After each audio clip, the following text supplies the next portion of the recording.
Again, it's my pleasure to welcome Dr. Lewis, who's the Deputy Director for the Center for Translational Research and Implementation Science at the National Heart, Lung, and Blood Institute. Dr. Lewis has a PhD in clinical psychology with the research focus on advancing pragmatic and rigorous measures and methods for implementation science and practice. And is really going to talk to us about centering mechanisms to inform practical implementation. So I think it'll be a nice transition from some of the topics that Maria touched on in her presentation. Dr. Lewis, please take it away. Thank you so much for the kind introduction. My apologies for being late. We did some time zone math poorly, but indeed, I think that this brief talk will flow nicely from Dr. Fernandez's. So I first want to acknowledge that I have nothing to disclose, and the contents of the presentation today should not be construed as a reflection of an official position of the NIH or the Department of Health and Human Services. I thought I would start by acknowledging what the field of implementation science might be at risk of, and is one of the issues flagged in this paper that several of us put out a couple of years ago now. And it's this ironic divide between the science of implementation and the practice of implementation, and observing early signals or warning signs that we could be at risk of this ironic fate led us, several of us, to put together this book called Practical Implementation Science, Moving Evidence into Action. And I think that's part of why I was invited to talk with you all today. And so I'm going to be putting a magnifying glass on implementation mechanisms and mechanisms specific to implementation strategies.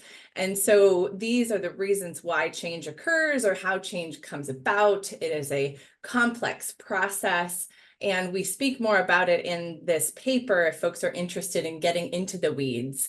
And this is a protocol paper for a large grant we got from the National Cancer Institute that will ultimately yield causal pathways or theories of change for 30 commonly used implementation strategies. And those papers will start coming out this fall.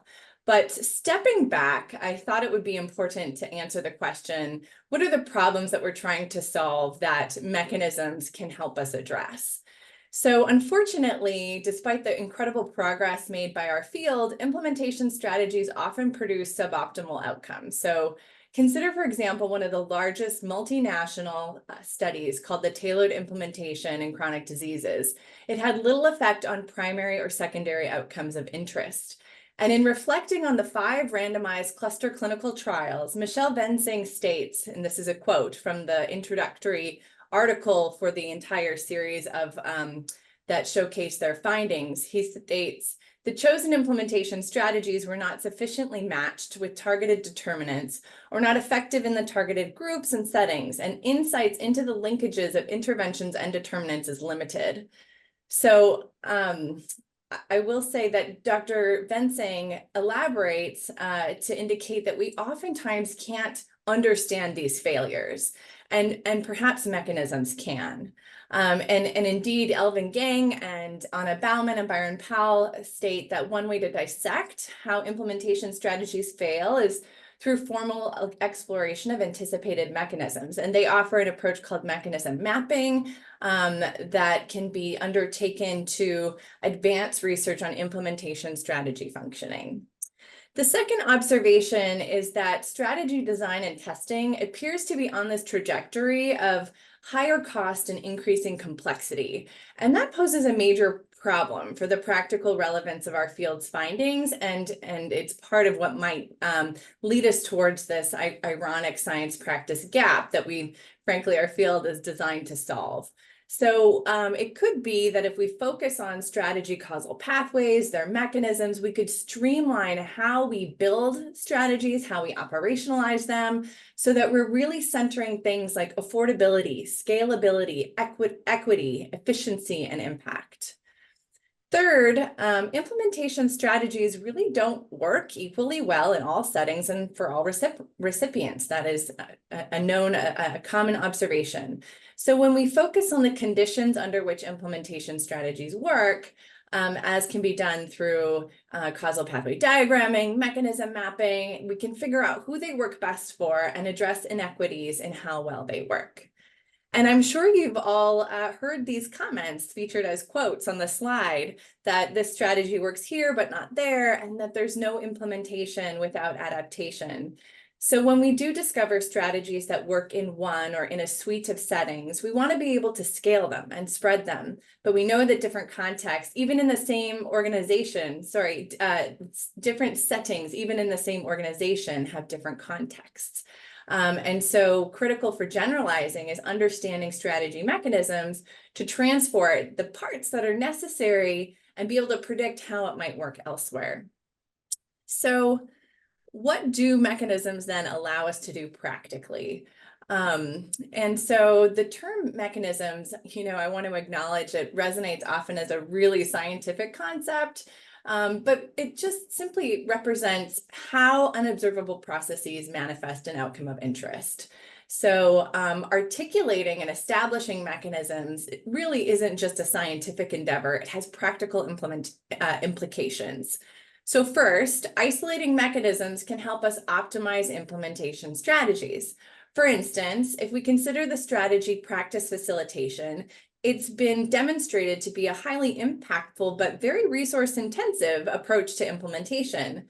Mechanism articulation can help us optimize the efficiency of practice facilitation so it's more feasible in low resource settings because it can explain how an activity or a feature of practice facilitation works so that other settings can take this sort of functional approach that Maria mentioned to selecting between activities that accomplish the most necessary outcomes. Second, isolating mechanisms can help us tailor and adapt strategies to new and different contexts. So for instance, let's say that we've identified audit and feedback as an effective strategy for implementing guideline-based care. Tailoring audit and feedback to an under-resourced setting that might not have an electronic health record for data yield, for instance, it can help us if we retain the mechanism of action of how audit and feedback worked so that the impact isn't compromised when the form of it is changed for a given setting. And then third, isolating mechanisms can help us sustain, scale, and spread effective implementation strategies.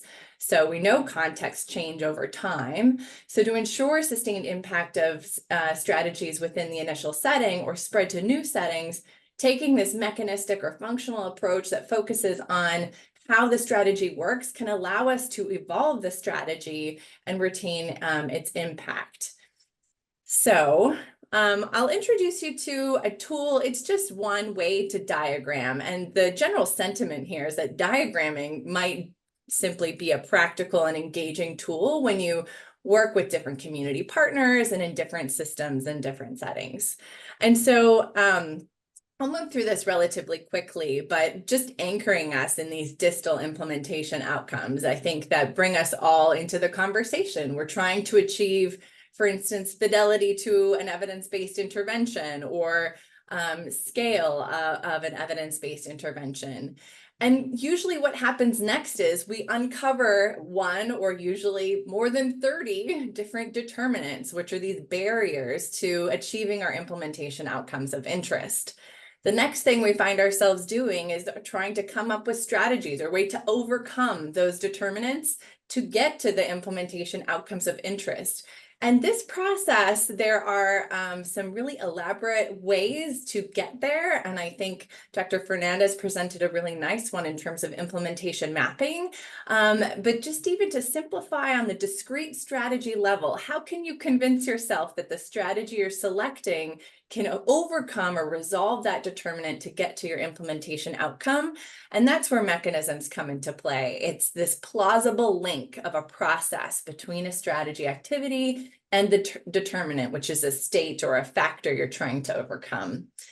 And the other thing that this causal pathway diagramming tool really calls for is articulating proximal outcomes. So again, this is a little bit jargony in terms of using scientific language for evaluation, but we've seen too many 5+ year implementation strategy studies yield null findings. And I think we owe it to our community partners to articulate earlier signals that the strategy is or is not working as we intend it to. And then also more of like an analytic term, the moderator. These are factors that amplify or dampen a strategy's impact. These are contextual elements that, if they're in place, can make a strategy work better, or if they're present, they can actually really weaken the effect we're trying to achieve. So being able to articulate these early, find that they're in the particular context in which you're working can actually allow you to leverage them. So another practical factor along this causal pathway. And finally, preconditions. I think sometimes we make assumptions that the necessary preconditions for mechanism activation are in place. And that can be harmful when we think about building implementation strategies for scale, because those preconditions might not exist in under-resourced settings. And so being really explicit, slowing down to think causally and articulate the various factors in a strategy causal pathway can really have practical relevance. So I'll wrap then by just acknowledging that doing this work, and by this work I mean studying implementation mechanisms, is not easy. And so our team in my before life, before I joined the government here at NHLBI, we led a study to understand the factors that made it hard, the challenges to studying implementation mechanisms, and then articulated a research agenda. And we hope that'll be published for you soon, alongside several other articles in a special collection that cuts across two of the implementation science journals that folks might be familiar with. And so I think these two articles that are already published provide nice examples of bringing some innovative mechanistic thinking to implementation initiatives. So I'll leave it there, and hopefully we have some time for dialogue.